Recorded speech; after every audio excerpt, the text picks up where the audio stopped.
അല്ലാഹുവിന്റെ ഔലിയാക്കളെ അനുസ്മരിക്കുന്ന ഇബ്രാഹിം ബാദിഷാ തങ്ങൾ അടങ്ങുന്ന മഹത്തുക്കളെ അനുസ്മരിക്കുന്ന ഒരു മഹത്തായ പരിപാടി.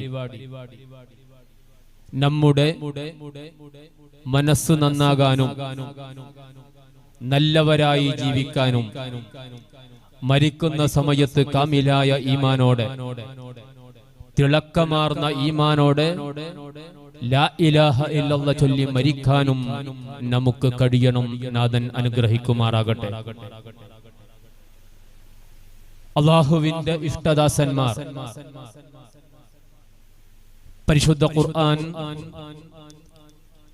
അല്ലാഹുവിന്റെ ഇഷ്ടദാസന്മാരുടെ ധാരാളം വിശേഷണങ്ങൾ ഖുർആൻ പഠിപ്പിച്ചിട്ടുണ്ട്. ആരാണ് അല്ലാഹു